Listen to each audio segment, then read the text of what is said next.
Cavalier, la tela que recomiendan los expertos, presenta Análisis de País.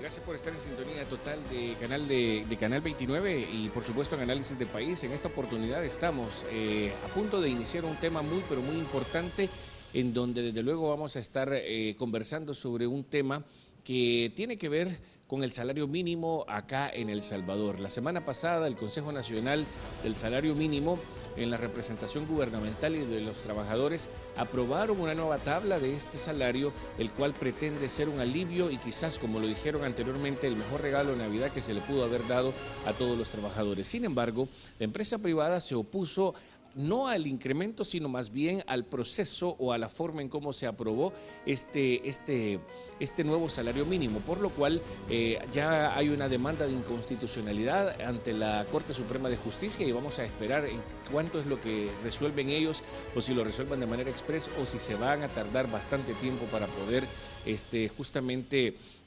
resolver este tema, o si también meten una medida cautelar al respecto al acto reclamado.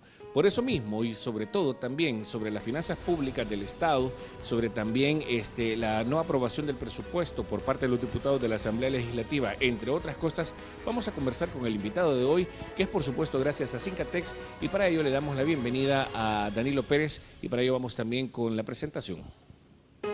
Cincatex, una marca de Incinca, presenta al invitado de Análisis de País. Bien, como lo habíamos dicho, está Danilo Pérez del CDC, del Centro para la Defensa del Consumidor, a quien le damos la bienvenida y como siempre es un gusto tenerte aquí. Muchísimas Danilo. gracias, Nelson, qué gusto estar aquí compartiendo las cámaras y por supuesto un saludo a las amigas y los amigos que nos están sintonizando en este prestigioso programa Análisis de País. Bueno, perfecto. A ver, la semana pasada, más bien dicho, fue aprobada la nueva tabla del salario mínimo. Tal vez para empezar como una manera introductoria, siempre sigue la misma tabla diferenciada tanto para el sector industria, para el sector maquila, para la zona urbana y para la zona rural. ¿Cómo queda esta nueva tabla ya que se ha aprobado este nuevo salario mínimo? Bueno, hay que empezar señalando que en los sectores de la economía, en lo que se llama el sector urbano, hay dos sectores que están divididos, el sector urbano y el sector rural. Se le ha dado un incremento a comercios y servicios, que es donde está la mayoría de la población. El salario anterior estaba en $251.70, se incrementó a 300. Igual monto tuvo el sector de la industria. Aquí hay que decir que en el sector de la industria incluye el sector de la industria o los ingenios de azúcar. Ajá. Bajo esa categoría no quedó en el área rural como estaba anteriormente señalado. Anteriormente ellos estaban ganando $246.60, con este incremento van a pasar a ganar $300. El tema de maquila, textil y confección, siempre en el sector urbano, de $210.90 pasan a $295. La industria agrícola de temporada, que es el café, de $171 a $224. La recolección de cosecha de caña de azúcar, de $109.20 a $200. Y de ahí viene todo lo que se llama el sector agropecuario, que es la recolección de cosecha de café, de $129 a $200. La industria agrícola de temporada, que es el algodón, $124.20 a $200. El agropecuario, $119.20 pasa a los 200, y la recolección de cosecha de algodón de $98.70 a $200. $98.70, que era la recolección de algodón, a $200. Ese es el incremento que estamos teniendo en estos sectores. Yo quiero decirte, Nelson, que estoy sumamente contento con este incremento como institución no gubernamental que representamos los intereses de las personas consumidoras y consumidores de este país. Desde hace tiempo el CDC ha venido planteando y venía señalando la necesidad y la importancia que se hiciera un incremento al salario mínimo, sabiendo que el costo de la vida no es el más apropiado dentro de la población. Creo que hay sectores de la población que venían señalando y venían diciendo que había un problema de costo de vida, que el poder adquisitivo había disminuido desde que se implementó la dolarización, y entonces nosotros desde la óptica del enfoque del derecho humano a la alimentación consideramos oportuno que este incremento se diera. No es el incremento que nosotros solicitamos, nosotros presentamos este año, ahí por mediados de este año, ante el Consejo Nacional del Salario Mínimo, un incremento aproximadamente de $400, y que se hiciera una diferenciación y que no hubiera ya diferenciación entre sector urbano y sector rural. Nos parecía importante que no se siguiera haciendo esta diferenciación, porque aquí no pueden haber ciudadanos o ciudadanas de segunda categoría. Aquí todas y todos somos iguales según reza la Constitución de la República, y por tanto, si eso reza la Constitución, entonces no entendíamos y todavía no terminamos de comprender por qué se está haciendo esa diferenciación. Ahora, justamente tú lo mencionabas y nos decías de que todavía, es cierto, ha sido un paso, ha sido un logro, ha sido, pues si ustedes lo quieren ver así, una conquista social bastante importante que se ha dado dentro de este gobierno, que conste que no le estamos haciendo publicidad a ningún tipo de gobierno, pero lógicamente todavía falta, todavía es muy poco, todavía esto tiene mucha tela que cortar, y sobre todo también el tema de la diferenciación, a causa de qué es que se da esa diferenciación histórica que ha existido, pues porque es cierto que mucha gente en el campo dicen de que tiene una vida más tranquila, más suave, pero las necesidades siempre son las mismas. Es correcto, las necesidades siguen siendo las mismas. Yo creo que esto tiene a la base dentro de la historia de este país, toda la configuración de carácter estructural de una lógica de acumulación, porque decir de que el sector cafetalero en este país, pobrecitos, ¿va?, porque están allá en el campo, no es cierto. Si recordémonos en las décadas pasadas de que el sector cafetalero fue uno de los sectores más dinamizantes de la economía de este país.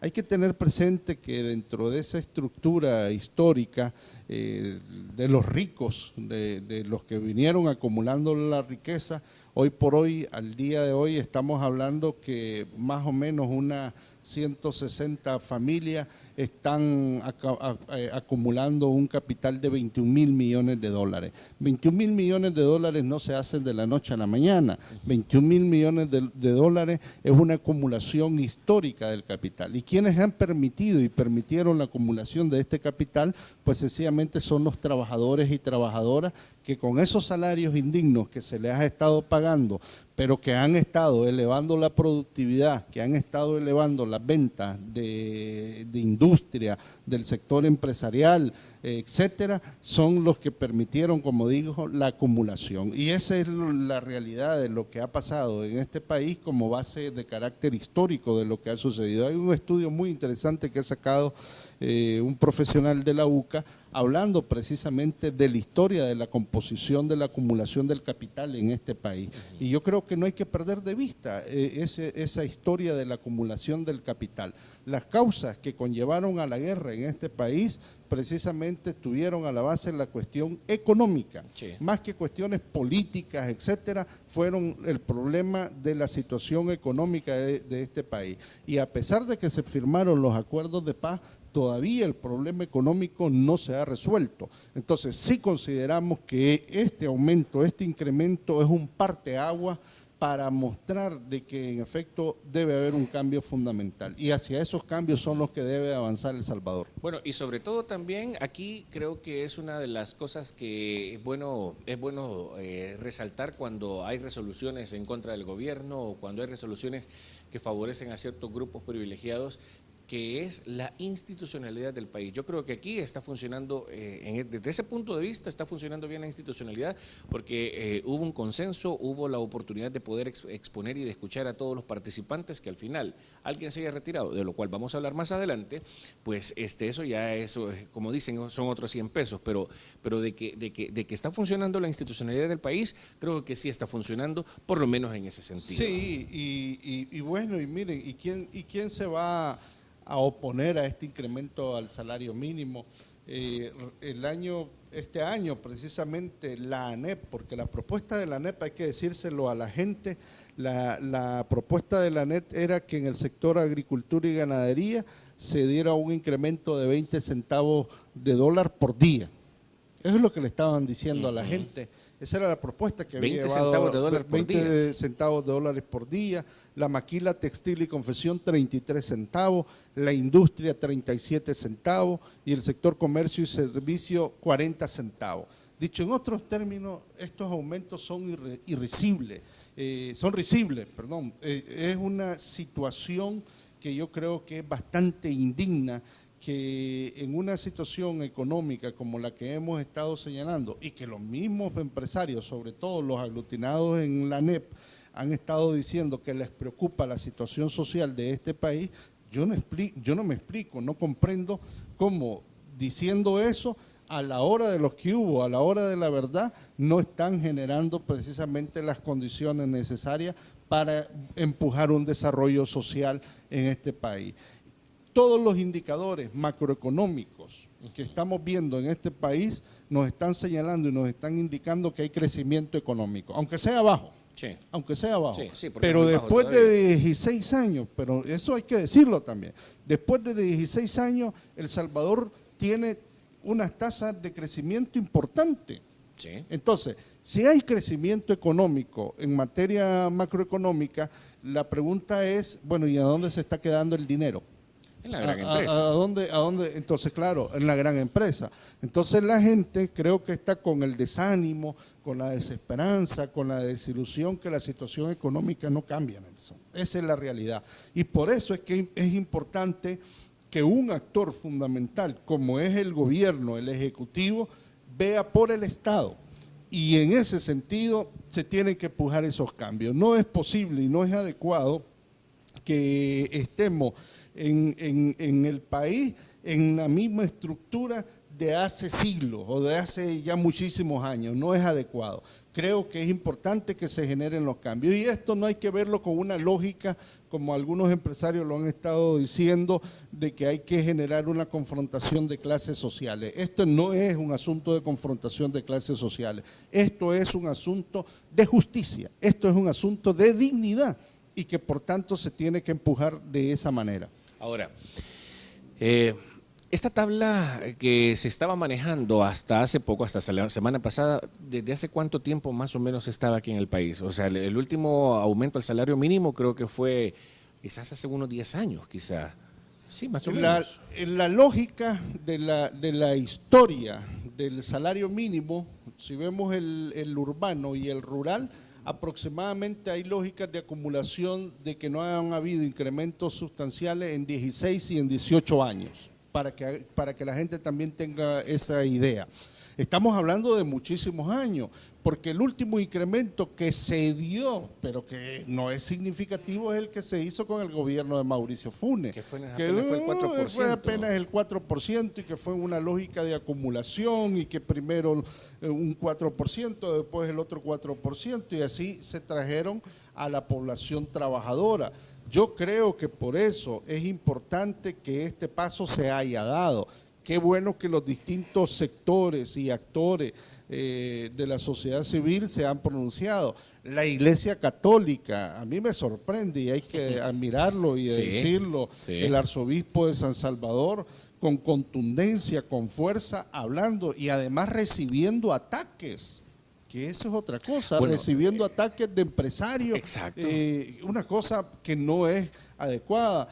Líderes religiosos de iglesias evangélicas también, se han pronunciado a favor, organizaciones sociales hemos estado a favor, es decir, ¿quién no está a favor? Entonces, los únicos que no han estado a favor son algunos y algunas empresarias que están aglutinados en eso que se llama la Asociación Nacional de la Empresa Privada, ANEP. Y por tanto yo creo que la ANEP está quedando sola, ANEP está quedando como una isla, porque inclusive el partido Arena ha sido cauto en sus declaraciones. Con mucha cautela ha actuado cuando se dio la noticia de ese incremento.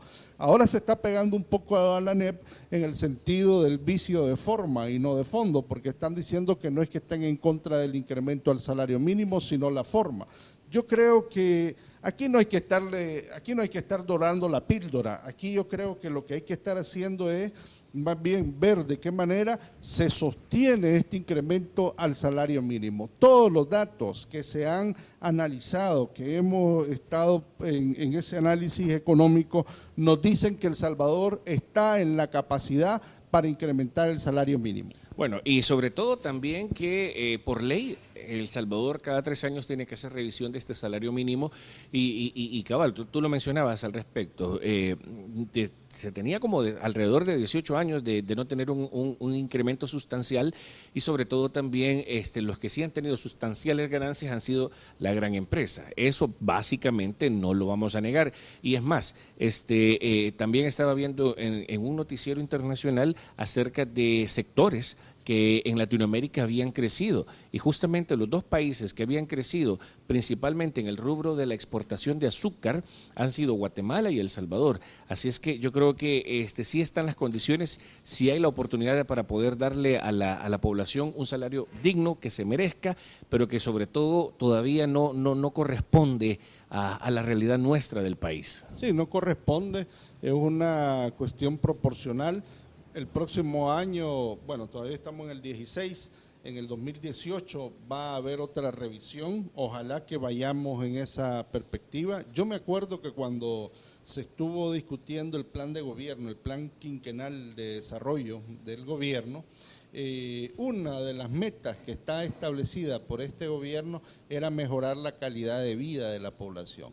Y al mejorar la calidad de vida de la población aparecía, Nelson, todo el tema del salario mínimo. Esto fue consensuado, discutido por la población en términos generales y le aportamos a ese plan de desarrollo quinquenal. Entonces, yo creo que eso es lo que hay que sostener, hay que seguir empujando y hay que darle con fuerza.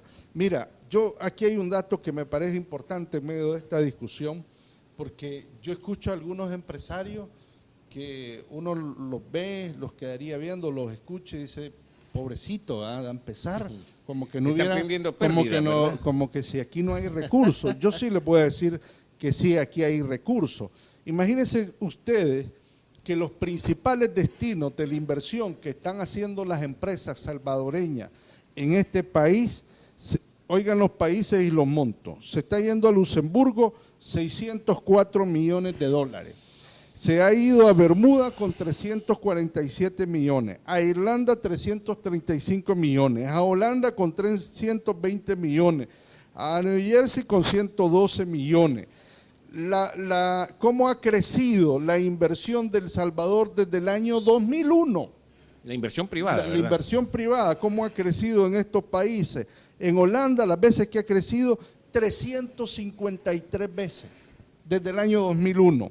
En Suiza, 619 veces. Entonces yo me pregunto, ¿hay o no hay dinero? Hay dinero. ¿A dónde se está yendo el dinero? Esa es una muy buena pregunta. Entonces aquí está respondido. El dinero se está, dicho en otros términos, yendo a otros países, se está fugando. ¿Por qué los países de la región centroamericana, por qué los países en la región centroamericana están mostrando un crecimiento económico importante? Bueno, porque hay una inversión importante de la empresa privada salvadoreña. Sí. Hay que decirlo. Exactamente. Es impresionante cómo la inversión privada salvadoreña está presente en los otros países. Bueno. Entonces yo les haría la pregunta a algunos sectores empresariales, ¿y por qué no invierten en el país? Si tanto que están hablando del desarrollo social y que les preocupan las condiciones de inseguridad, que les preocupan las condiciones de pobreza, que les preocupa el caso de la juventud y no están invirtiendo en el país. ¿De qué tipo de desarrollo estamos hablando entonces en El Salvador? ¿Qué es lo que queremos hacer en El Salvador? Esas son, yo creo, que las preguntas que debemos de hacerle a los empresarios, pero también la población tiene que estar clara que hay una apuesta política y económica de sectores empresariales con una lógica de acumulación que no quieren compartir. 21.000 millones de dólares, como dije hace unos minutos, es la acumulación de capital de varios años que tienen estos empresarios, y estar mendigando y estar peleando, estar con una actitud que yo creo que no es correcta, no es adecuada, no es justa, no es solidaria, no me parece correcto en estos momentos. Por eso es que la clase trabajadora se merece ese incremento al salario mínimo. Yo lo dije y lo he señalado, según los datos de la encuesta de hogares y propósitos múltiples, solo por actividad económica, un 60% aproximadamente de la población estaba ganando abajo de los $300. Y no entiendo tampoco cómo algunos empresarios han estado diciendo que ellos pagan más del salario mínimo. Ay, sí, tanto estaban argumentando que pagan más del salario mínimo, ¿por qué están poniendo el grito al cielo? Bueno, ahora, lógicamente también este aumento del salario mínimo hay que verlo como una apuesta de parte de la inversión y de la seguridad social que debemos de tener aquí en nuestro país, y lógicamente esto también viene a mejorar la capacidad adquisitiva del salvadoreño. Ahora, la canasta básica que paga el salvadoreño, en el cual incluye incluso el celular y un montón de cosas que, bueno, el mismo cable también, que es parte de la canasta básica y que es algo necesario hoy en estos días, ¿qué es por dónde anda más o menos el costo de esta canasta básica? Porque por ahí Javier Simán estaba diciendo de que el costo mensual de la canasta básica no pasa de los $200, lo cual a mí me parece una total aberración de parte de un empresario que es bastante reconocido y prestigioso aquí en el país. Bueno, tenemos que decir que la canasta básica en realidad no pasa los $200. Ajá. Hay que reconocerlo, no pasa los $200. Actualmente, en el caso del sector comercio, es de $198.63, y en el caso del agrícola es de $144.27. Pero a ver, señoras y señores, ese argumento que pone don Javier Simán, yo creo que hay que deshilarlo, hay que desmenuzarlo, hay que ponerlo en contexto. Hay que poner el contexto. La Constitución de la República, en el artículo 38, en el segundo inciso, establece que este salario deberá ser suficiente para satisfacer las necesidades normales del hogar del trabajador en el orden material, moral y cultural. Ojo, no está hablando de solo el tema alimento, sí, está hablando del orden material, moral y cultural. Si nosotros analizamos el reglamento del Consejo Nacional del Salario Mínimo, ahí estamos viendo que esto del artículo 38 se hace coherente con el planteamiento del reglamento en este sentido. Y lo voy a leer, lo voy a decir. El artículo del Código de Trabajo dice, más que el reglamento del Código de Trabajo, el artículo 145 establece que para fijar el salario mínimo se atenderá sobre todo el costo de la vida, a la índole de la labor, a las distintas zonas de producción y otros criterios similares. El artículo 146 establece que como costo de la vida deberán considerarse los gastos ordinarios en alimentación, vestuario, vivienda, educación y protección de la salud de una familia obrera promedio campesina y urbana. O sea que… Ojo, artículo 146 del Código de Trabajo. Entonces, cuando don Javier Simán dice que el salario mínimo logra cubrir la canasta básica alimentaria, sí, es un poquito mayor el salario mínimo que la canasta básica alimentaria. Pero ojo, estamos hablando de que para establecer el salario mínimo se tiene que tomar en cuenta la condición de dignidad de esa familia, de esas personas. Y entonces ahí es donde aparece el tema de la alimentación, del vestuario y de la vivienda. Nosotros como CDC hemos argumentado y recontraargumentado en muchísimas ocasiones que al menos deberíamos de estar hablando del gasto familiar básico mensual. Y el gasto familiar básico mensual está compuesto, según nuestro análisis y nuestros estudios, por el costo de la canasta básica, pero lo que usted invierte en agua, en electricidad, en telefonía, en el transporte público y en el cocimiento de los alimentos. Si con solo nos quedáramos con eso mínimo que yo les estoy mencionando, estamos hablando que en el sector comercio ese costo es de $282.76 y el salario mínimo actual es de $251.70, es decir, apenas alcanza a cubrir un poquito más del 80%. Pero lo más dramático y lo más triste, Nelson, es en el sector agrícola. En el sector agrícola el gasto familiar mensual es de $230, pero la gente gana en promedio $118.20 centavos. Entonces apenas llega a cubrir un 52%. Sí. Entonces, a eso, yo no sé si el señor Simán con eso puede vivir. A mí me cuesta creer que él y su familia puedan vivir con eso. Y por eso es que el señor Simán no debe de perder de vista ni debe de perder en cuenta que sus trabajadores son los que le han permitido la acumulación de riqueza que tiene. Yo no es que esté con una posición antiempresarial, y lo he dicho públicamente en varias ocasiones, no estoy con una posición antiempresarial. Creo de que se debe de empujar a la empresa privada en este país, pero por favor, pero también la empresa privada tiene que ser responsable y solidaria con la gente que le está permitiendo la acumulación. Bueno, sin duda alguna entonces podemos decir de que esos 200 y algo de dólares que hay es solamente para la pura adquisición de alimentos, más no para otras necesidades que los salvadoreños tenemos. Pero bien, ha llegado el momento de hacer una pausa. Cuando regresemos vamos a seguir hablando sobre el recurso que ha puesto la ANEP, por la cual la ANEP también está de acuerdo con respecto a el incremento del salario mínimo. Así que permítanos una pausa y regresamos con más de Análisis de País.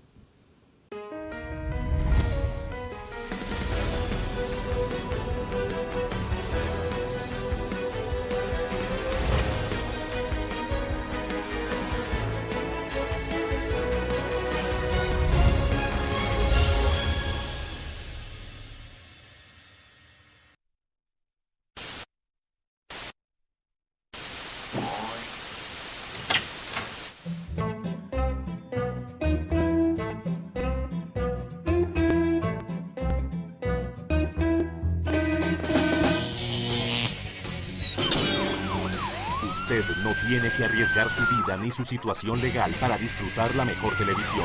Llámanos ya al 2537-2999. Universal Cable, conectamos tu mundo. Aquel que haya dicho que lo importante no es el regalo, sino la intención, con toda buena intención, te decimos. Los malos regalos tienen que ser parte del pasado. Bienvenida Navidad. Regala un Samsung Galaxy J1 Mini con 10 gigas de navegación a solo $60 y te devolvemos el valor de tu smartphone en saldo. Controla tu Digicel descargando My Digicel app. Be the future. Digicel. ¿Te gustaría ver imágenes en Full HD en tu pantalla?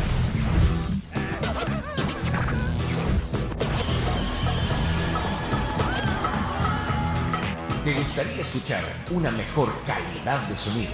Visitar y los anillos de Saturno regalarte.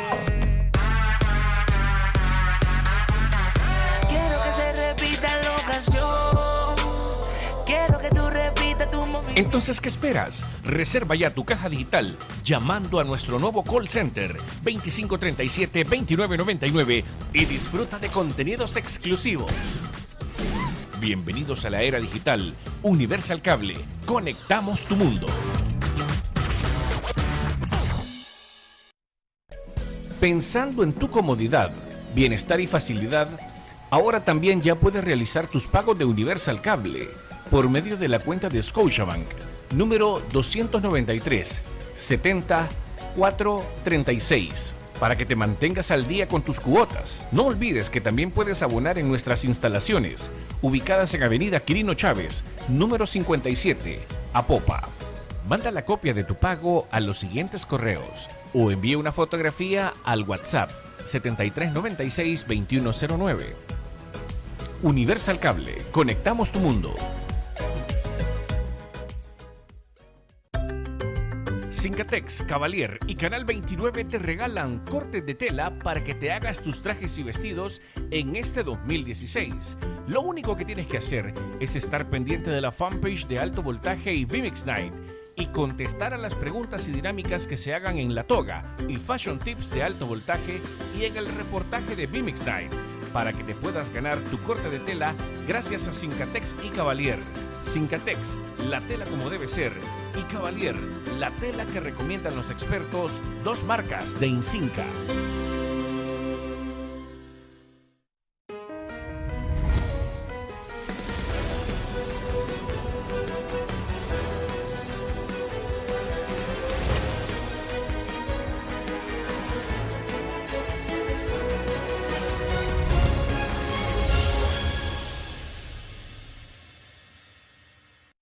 Bien, seguimos con más de Análisis de País en este miércoles y desde luego gracias por su preferencia. Estamos acá conversando con Danilo Pérez del Centro para la Defensa del Consumidor, una institución no gubernamental, pero que vela por los derechos del consumidor y también de la clase trabajadora, en este caso también por el caso del aumento al salario mínimo. Estábamos hablando acerca de la nueva tabla, estuvimos conversando acerca de la inversión que hacen los empresarios en otros países, las condiciones por las cuales justamente se debe de aumentar el salario mínimo, entre otros detalles. Ahora, lo que sí, y ya lo esperábamos, yo creo que ya se esperaba con esta aprobación del salario mínimo máxime que no contaba con la participación de la gran empresa o de la empresa privada, es justamente poner un recurso de amparo.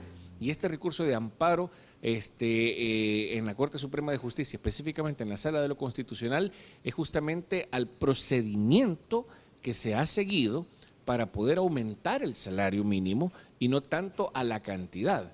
O sea, pero ahí como que la situación no deja de ser un poco preocupante, porque me pongo yo a pensar también, y esto creo que hasta cierto punto es un nuevo reto para la Sala de lo Constitucional, en el sentido de que qué pasa si llega a resolver de que es inconstitucional ese procedimiento, qué pasa si ponen una medida cautelar, qué pasa entonces, o cómo interpretar si verdaderamente esta situación es un revés nuevamente para esta iniciativa del gobierno, y pues habría que ver cuáles los posibles escenarios al respecto. Bueno, yo creo que la ANEP en este caso está actuando con doble moral. Hay que desnudarlo y hay que llamar las cosas por su nombre. Esa es una doble moral. El que esté diciendo que ha encontrado un vicio de forma, pero no de fondo. Porque, claro, hay que decirlo, que se venían oponiendo al incremento al salario mínimo. Sí, ya habían hecho la propuesta. 20 centavos para agricultura y ganadería todos los días, ese es el incremento, y el comercio y servicio 40 centavos. Con costo me hubieran alcanzado para las tortillas del día de día, para ser franco. Entonces, esa era la propuesta de Arena. Hay que decirlo, esa es la propuesta de Arena. Entonces, como se da el incremento, de la ANEP, rectifico, como se da el incremento al salario mínimo, ahora dicen ellos de que hay un problema de forma. ¿Cuál es el problema de forma? Que en el seno del Consejo Nacional del Salario Mínimo se eligieron a nuevos representantes, porque también hay que decirle a la población y a la ciudadanía que los anteriores representantes, representantes de la clase trabajadora en este país, en realidad no estaban representando los intereses de los trabajadores. Ese Consejo del Salario Mínimo, que por años estuvo funcionando en este país, estuvo compuesto por gente nombrada por Arena, por la ANEP. Por ellos es que estuvo compuesto, por la empresa privada. Entonces yo estuve participando en algunas reuniones del Consejo Nacional del Salario Mínimo cuando llevamos nosotros la propuesta, y yo me quedaba sorprendido, Nelson, cómo estos empresarios tenían un discurso a favor de la ANEP. O sea, ni tan siquiera escuché yo un planteamiento diciendo defendamos a los trabajadores y a las trabajadoras. Entonces, ese sí es un vicio de fondo y estructural, un mal estructural, además con vacíos legales increíbles porque ya ni representaban a sindicatos, que eran los representantes de no sé cuántos sindicatos y ya ni estaban existiendo. Entonces, por eso es que el gobierno creo que avanza y dice ordenemos la casa. Y ordenemos la casa significa elijamos a representantes del sector sindical que en realidad representen los intereses de los trabajadores, ya sea que estén a favor de la ANEP o no estén a favor, o que estén en disenso. Al gobierno creo que no le interesó decir vamos a poner a representantes de los trabajadores que sean partidarios al gobierno, no. Yo creo que ahí hay que tener mucho cuidado con ese tipo de afirmaciones porque ese es un análisis sesgado, politizado e ideológico. Yo creo que lo que hay que ver, como digo, es el interés de la clase trabajadora. Entonces, ¿qué pasa? La ANEP se retira de la negociación, pero el reglamento interno del Consejo Nacional del Salario Mínimo dice que las decisiones se pueden tomar con 4 o con 5 de los que están presentes. Y en esa tripartita que está compuesta por el gobierno, por el sector empresarial y por el sector laboral, resulta que hay 5, ya, que está compuesto por los trabajadores y por el Ejecutivo. Entonces yo creo que el análisis que hace la ANEP le ha salido el tiro por la culata. Yo creo que la Sala de lo Constitucional tiene que tener mucho cuidado. Todavía no han aceptado la demanda, porque si aceptan la demanda, inmediatamente no hay incremento. No hay incremento. Si acepta la demanda, no hay incremento hasta que haya resolución. Entonces creo que la Sala de lo Constitucional tiene que tener mucho cuidado. Es una papa caliente. En una papa caliente. Tiene que tener mucho cuidado. Porque mire, señores de la Sala de lo Constitucional, ustedes son magistrados, ustedes están velando por la Constitución de este país y yo vuelvo a leer el artículo 38. Este salario deberá ser suficiente para satisfacer las necesidades normales del hogar del trabajador en el orden material, moral y cultural. Si la Sala de lo Constitucional se opone, porque eso sería una oposición al incremento al salario mínimo, entonces estaría violando la propia Constitución. Y entonces aquí sí entraríamos a un gran dilema, porque la pregunta sería, bueno, ¿y de qué lado está la Sala de lo Constitucional? Y yo que en esto no quiero adelantar opinión, ni quiero ser institucionalmente emitir opinión de carácter irresponsable. Yo creo que hay institucionalidad en este país y dejemos que la institucionalidad funcione y avance. Revisando cómo se ha hecho la elección a lo interno del Consejo Nacional del Salario Mínimo, creo que es funcional, creo que está en el marco legal adecuado. Entonces, no se metan, porque si se meten en este pleito, resulta que ante los ojos de la población, de la mayoría de los sectores de la población, la Sala de lo Constitucional quedaría muy mal.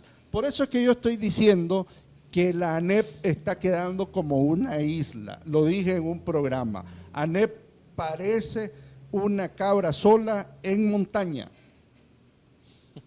Y con todo el respeto, con todo el respeto, es una palmadita en el hombro, pero hay que decirlo, porque yo creo que esa doble moral no le ayuda a este país, no nos ayuda, no nos contribuye.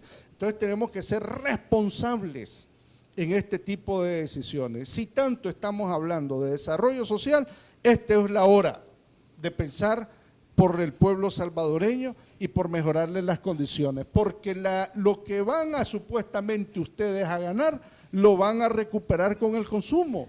Si es que tampoco eso es lo que yo no termino de entender. Es que eso es lo que pasa, que un aumento al salario mínimo dinamiza la economía y también, lógicamente, aumenta la productividad, aumenta el consumo, lógicamente también viene a ser beneficioso para el país. Bueno, en países también en donde el poder adquisitivo de la población es bastante grande, hay personas que trabajan en el campo y que ganan muy bien. Bueno, por ejemplo, en Costa Rica tengo entendido que el salario mínimo para una persona que trabaja en el campo es de $600. Claro, o sea, si es que nos comparamos con el resto de los países de Centroamérica, solo después de Nicaragua nosotros estamos mal. Sí, pero es que lo que llama la atención es cómo es posible que la inversión se va a Honduras.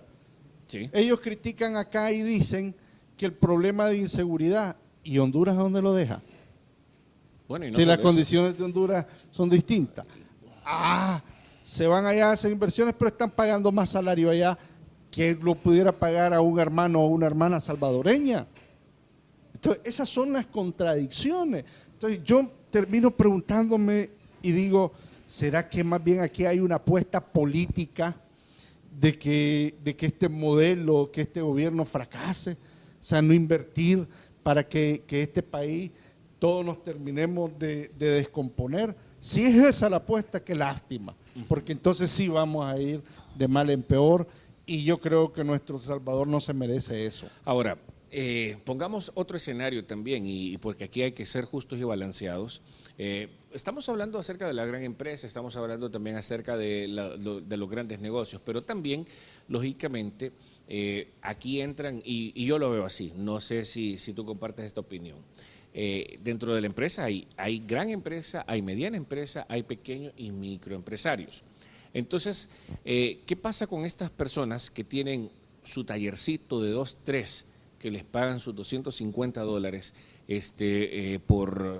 por mes? Estamos hablando de 750, pero ahora que van a tener que pagar los $300, van a tener que aumentar la planilla a $900. Hay un incremento de 150. Solo quiero hacer una aclaración, Nelson. La microempresa de este país, en su mayoría, está compuesta o es del sector no formal de la economía, para que lo sepamos. Okay. Entonces, hay 3 sectores: la gran, la mediana y la microempresa. La mayoría de la microempresa es sector no formal de la economía. ¿Quiénes se van a ver beneficiados con el incremento al salario mínimo? La microempresa. ¿Por qué razón la microempresa? Porque el que recibe el incremento al salario, a donde va a ir a comprar es donde el microempresario. A mí me cuesta creer que va a ir a un supermercado. De hecho, esa gente, la mayoría de la población que gana el salario mínimo no tiene acceso para ir al supermercado. Entonces, dinamizamos la economía. Mira qué interesante es la lógica del mercado. Se dinamiza la economía desde la lógica de la microempresa. Okay. Pero el microempresario, ¿a quién le compra? A la gran empresa. ¿A la mediana o a la mediana? o a la gran empresa? Esa es la lógica de la dinamización de la economía. Y esto es lo que ellos no quieren entender. Entonces, ojo con ese estribillo o con ese planteamiento de que el salario mínimo va a venir a afectar a la microempresa. Lo leí ayer en un diario y yo me quedé sorprendido al leerlo en un diario porque qué irresponsable. Pero quienes manejamos información y sabemos de información, sabemos que la microempresa en su mayoría es el sector no formal de esta economía. Así que no nos perdamos. El tiendero, una tienda, eso es un microempresario. La que echa tortilla es una microempresaria. Así está catalogado en los libros de macroeconomía de grandes escritores, etcétera, de economistas en este país y fuera de este país. Mucho se ha escrito sobre ello. Vámonos a la mediana empresa.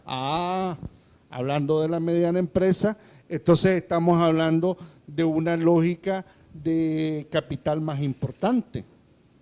Y ahí, cuando yo veo el análisis del gobierno, en el análisis que ellos hacen, ellos han visto el análisis de productividad, han visto los márgenes de ganancia, y por tanto es que de esa manera, creo yo, han hecho el planteamiento de decir el incremento debe ser de tanto. O sea, por eso es que lo han hecho diferenciado. Yo también estoy tratando de entender por qué los mantuvieron de carácter diferenciado. Ahora, siempre siguiendo la lógica de la que estábamos, por ahí vi un Twitter también en donde alguien, que por cierto lo retuiteaba Jorge Dabud, que decía de que hay empresarios que trabajan con el gobierno y principalmente en el área de educación, en el caso del ministerio. Aquella persona que tiene su empresita de zapatos, a las cuales le deben las telas de los uniformes, la confección y todo lo demás, y dicen, ni siquiera me han pagado lo que me deben de principio de año y ya quieren que yo les incremente el salario a mis trabajadores. Y eso, lógicamente, también sería bueno que lo dilucidáramos. ¿Cómo es que aquella empresa también que trabaja con el gobierno, debido a la falta de fondos que últimamente ha tenido el Ejecutivo, cómo le va a hacer frente a partir del 2017 cuando se vea en esta situación? ¿Quién dijo eso? Jorge Dabú. Es interesante lo que ha dicho Jorge Dabú. Yo creo que hay una respuesta. Y yo creo que el Partido Arena, ahora sí, el Partido Arena, debería de aprobar los préstamos que le tienen trampado al Ejecutivo. Porque esa es una forma de chantaje. Eso que está poniendo don Jorge Dabut es un ejemplo de un chantaje poderoso que le quieren hacer al gobierno. Y no es correcto, no es adecuado, porque no hay que decirlo.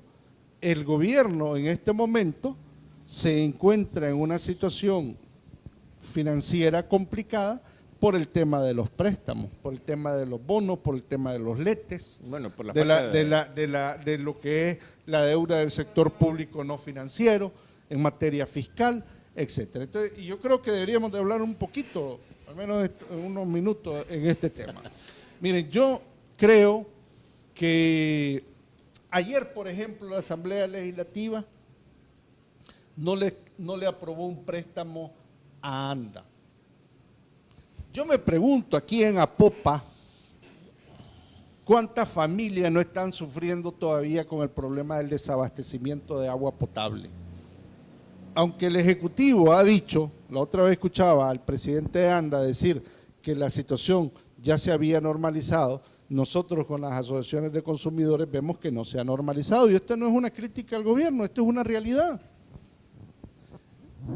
Pero viene el gobierno, viene el Partido Arena y no le aprueba los fondos ayer. Yo he presentado fotos a la Asamblea Legislativa, he presentado mapeo de cómo está la gente en Apopa y en varios municipios con el problema del agua. Y yo creo que son insensibles ante la realidad y ante la situación de la ciudadanía. Sensibles hubieran sido con lo que se robó Perla a la Autónoma, porque el dinero que se robó Perla era para reparar, para invertir precisamente en las plantas Las Pavas. Y ese dinero que se robó hoy que se necesita, ¿cómo es posible que se le esté diciendo no? Solo estoy poniendo un ejemplo, Nelson, solo un ejemplo de lo que está pasando en el tema fiscal y financiero en este país. Imagínate que la inversión pública del sector público no financiero, la deuda del primer trimestre era aproximadamente de 15.740 millones de dólares, pero la deuda sin pensiones sería de 12.144 millones de dólares. Dicho en otros términos, hay 3.585 millones que son por el tema del pago de las pensiones. Cuando se privatizó las pensiones en este país, que nos vendieron la maravilla y no sé qué cosa, al final, quien termina pagando en gran parte las pensiones sigue siendo el Estado. El gobierno se está endeudando. Y las AFP, bien gracias, aquí ganando más dinero. Entonces, aquí estamos todavía en una lógica acumulativa, en una lógica totalmente depredadora contra el ciudadano y la ciudadana. Y esos son los cambios estructurales que hay que hacer. ¿Cómo es posible, hablando de la situación fiscal de este país, que cuando yo escucho los argumentos de sectores empresariales o del partido Arena, ellos dicen preocupémonos por el gasto? Yo estoy de acuerdo, preocupémonos por el gasto. Pero tampoco nos hagamos los majes, perdón por la frase, tampoco nos hagamos los majes con el tema del ingreso. Y hablando del ingreso, no dejemos de lado el tema de la evasión y de la ilusión fiscal. Así es, que es una cosa muy terrible. Esa es una cosa muy terrible, la ilusión y la evasión fiscal. Pero por el otro lado, aquí tenemos que poner impuestos. No puede ser que sigamos en una lógica de los impuestos de carácter regresivo, como hizo Arena hace años cuando puso el IVA. Cuando nosotros teníamos el impuesto predial, se quitaron el impuesto predial y trasladaron el IVA. Sí. Eso fue lo que hicieron. Eso fue lo que Entonces, ¿debería haber impuesto predial? Debería haber impuesto predial. Pero ¿a quién se debería de poner el impuesto predial? A un patrimonio que sea considerable en los montos y que se pague. Casi todos los países de América Latina tienen impuesto predial. Aquí no tenemos impuesto predial. Necesitamos más recursos. Por supuesto que el país necesita más recursos, independientemente del gobierno que esté. Si es del Frente, si es de Arena, si es del PCN, del PDC, el país necesita más recursos. Los recursos que han estado ingresando al país son recursos que han estado contribuyendo a los programas sociales. Eso no puede verse como gasto.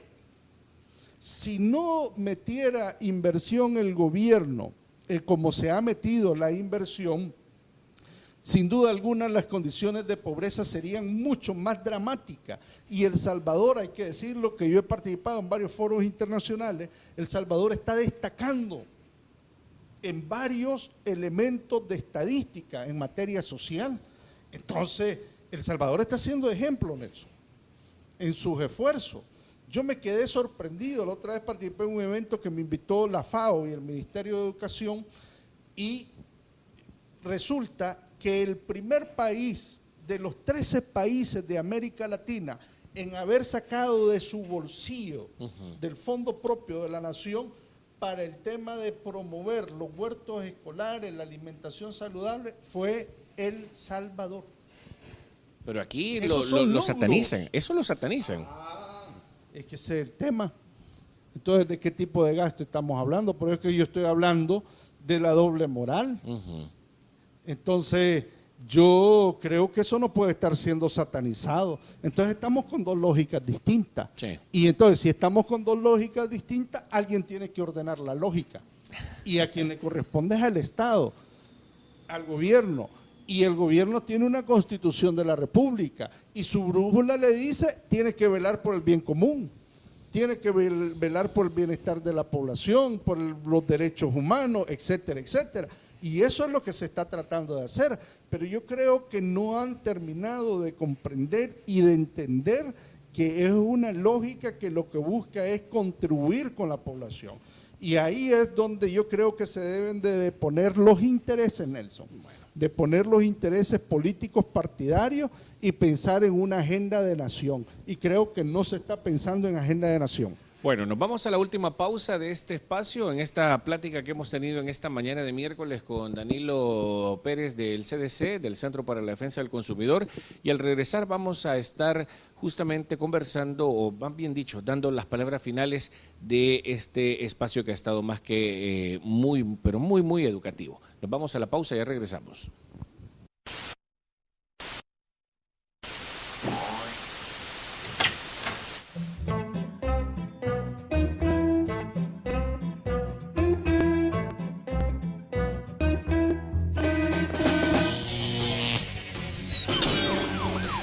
Usted no tiene que arriesgar su vida ni su situación legal para disfrutar la mejor televisión. Llámanos ya al 2537-2999. Universal Cable, conectamos tu mundo. El Rinconcito, servicio de banquetes y bocadillos. Convertimos sus eventos familiares, sociales, institucionales y empresariales en momentos inolvidables. especializados en la elaboración de banquetes de la más alta calidad, con una decoración única y un toque de elegancia y sabor que sorprenderá a sus invitados. Su preferencia hace que nuestro servicio sea el mejor. Contáctenos al 2214-7199 o al 7127-9464 o búsquenos en Facebook como El Rinconcito Banquetes. También contamos con servicio de discomóvil con el mejor sistema de audio y luces adecuado para tu necesidad. Denos el gusto de atenderle para que pueda tener una reunión placentera y exitosa. El Rinconcito, servicio de banquetes y bocadillos. Cincatex, Cavalier y Canal 29 te regalan cortes de tela para que te hagas tus trajes y vestidos en este 2016.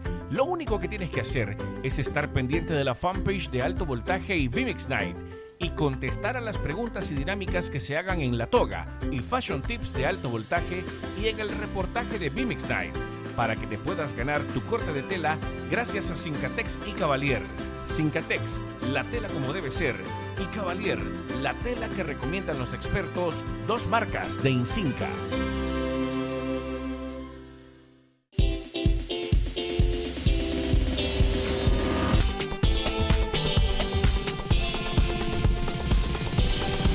Canal 29. Disfrútalo. Disfrútalo.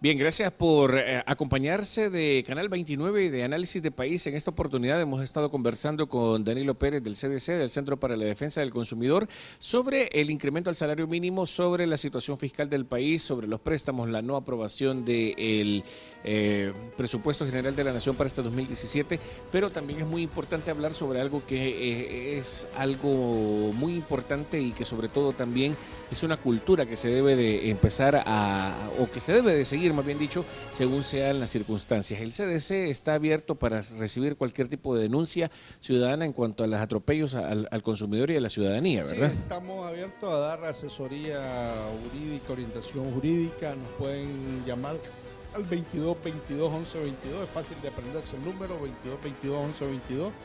Pueden escribir a la fanpage de Facebook CDC-El Salvador. Ahí se le puede dar asesoría, orientación jurídica. Ahí está el Twitter también, CDC-El Salvador. Entonces, y estamos ubicados en el centro de gobierno, en 11 Avenida Norte Bis, número 525, San Salvador. Ahí con mucho gusto lo podemos atender. Bueno, perfecto. Se nos ha ido el tiempo, Danilo. Gracias por tu espacio, pues, y esperamos pues de que en este 2017 también, cada vez que nos toque hablar de temas parecidos, podamos contar con tu presencia. Muchísimas gracias, Nelson. Feliz Navidad, amigos y amigas. Próspero año nuevo. No gasten, no malgasten su dinerito. Inviértanlo para educación. Sin duda alguna. Bueno, gracias. Bendiciones. Y para usted también, gracias por su sintonía. Les esperamos el próximo viernes para seguir conversando un poco más sobre la situación en Análisis de País, edición especial. Nos vemos también en la próxima semana y por supuesto sigan en sintonía total de Canal 29. Cavalier, la tela que recomiendan los expertos, presentó Análisis de País.